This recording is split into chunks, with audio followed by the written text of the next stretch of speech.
Her lades alt håb ude, står der over indgangen til helvede ifølge et af verdens største digterværker, Dantes guddommelige komedie, som jo er aktuel i disse dage, i og med at det er 700 år siden digteren døde.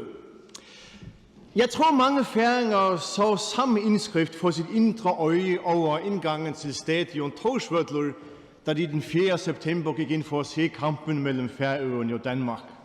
Vi havde lige tabt 4-0 til Israel, og nu skulle vi møde EM-semifinalisterne. Der var ikke meget at have håbet i. Men vores forsvar viste sig at være en sammensvejset konstruktion af disciplin og organisation, og der var sjældent fare på færre.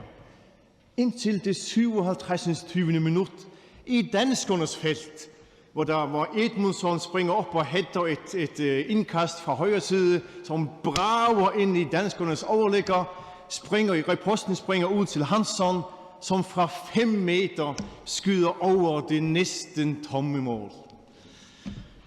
5 minutter før tid, den omvendte situation. Dansk dødbold i højre side, vind for hovedet på, den rammer stolpen og går ind. Det var forskellen den aften. Overligger ud og stolpe ind.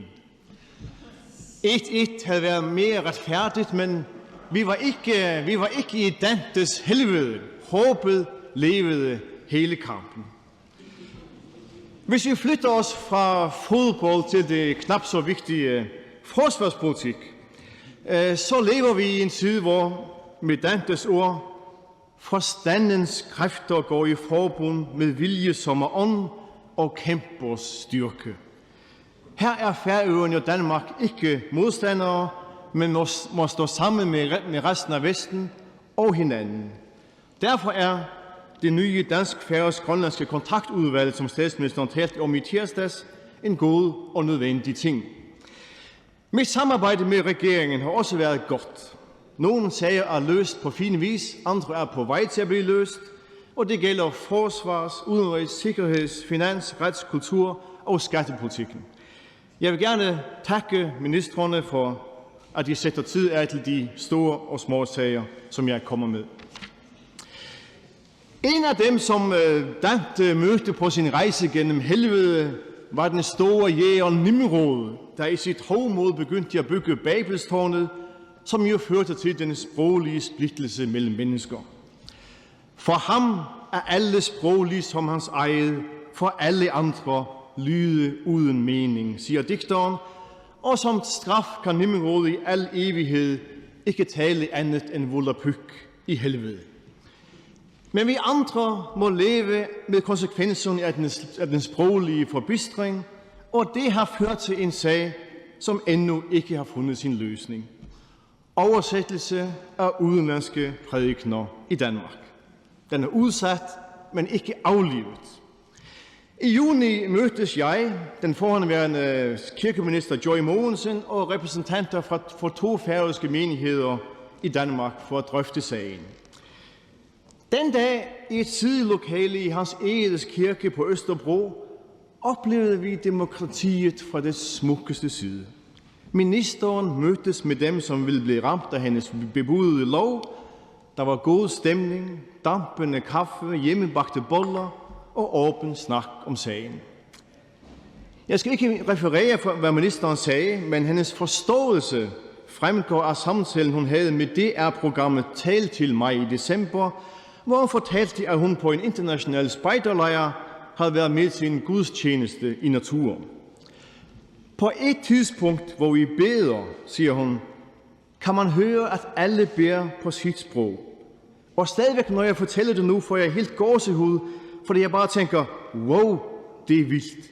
Det jeg gør, er noget, som de her mennesker, som jeg aldrig har set før, også gør på deres sprog.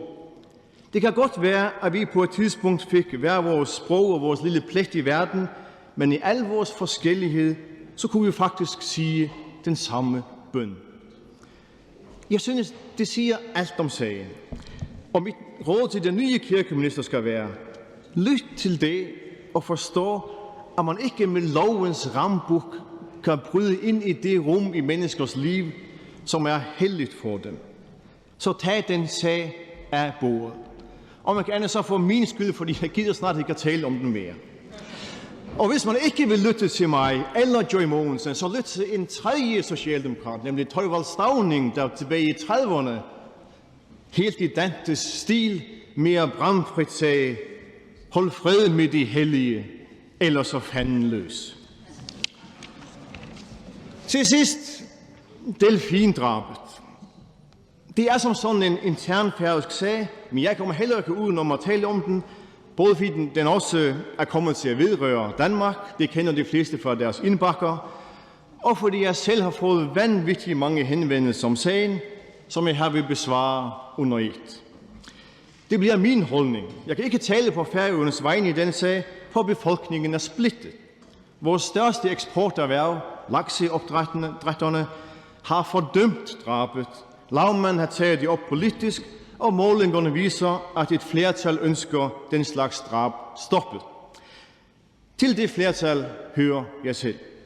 Men jeg kan også følge dem, som mener, at vi skal affeje kritikken og intet ændre. De 1500 delfiner havde den 12. september en grusom søndag aften.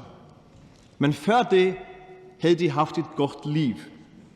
Det har de milliarder og milliarder af dyr, som hvert år slås ihjel på slagterier, i mange tilfælde ikke haft. Delfiner er intelligente, men de er grise også. De er faktisk mere intelligente end hunde. Og alligevel bliver de holdt indespærret og brugt til kødproduktion, som det så kynisk hedder.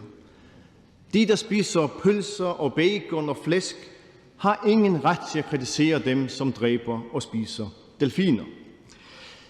Dyrevelfærd er selvfølgelig meget vigtigt, og den 12. september levede vi ikke op til vores egne høje standarder.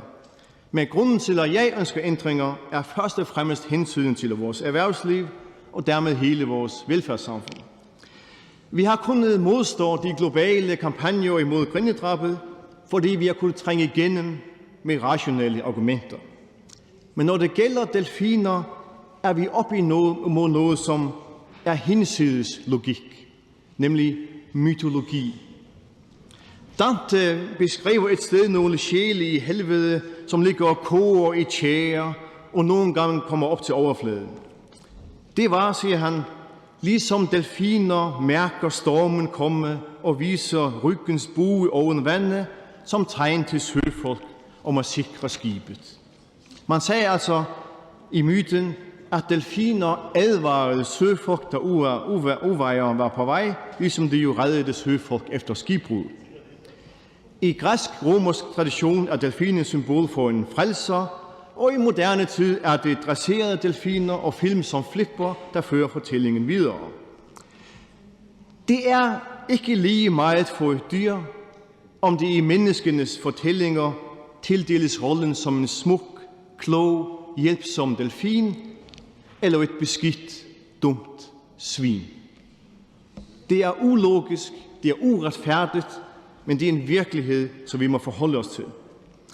Vi er altså op imod en stærk mytologi. Det færøske folk står ikke sammen. Delfindrab er sjældne og uden økonomisk betydning, men de truer det, som faktisk finansierer vores helsesektor, vores skole- og socialvæsen, nemlig eksporten og turismen. Vi kan næppe vinde kampen.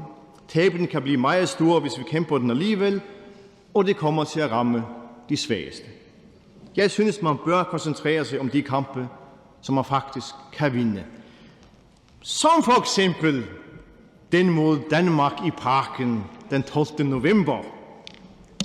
Så må vi se, hvem der får overligger ud, og hvem der får stolpe ind. Eller sagt lidt mere dantisk, hvem vil gøre helvede helt for den anden? Hvilket hold vil være djævlene, og hvilket hold vil ligge og koge i tjære? Tak for ordet.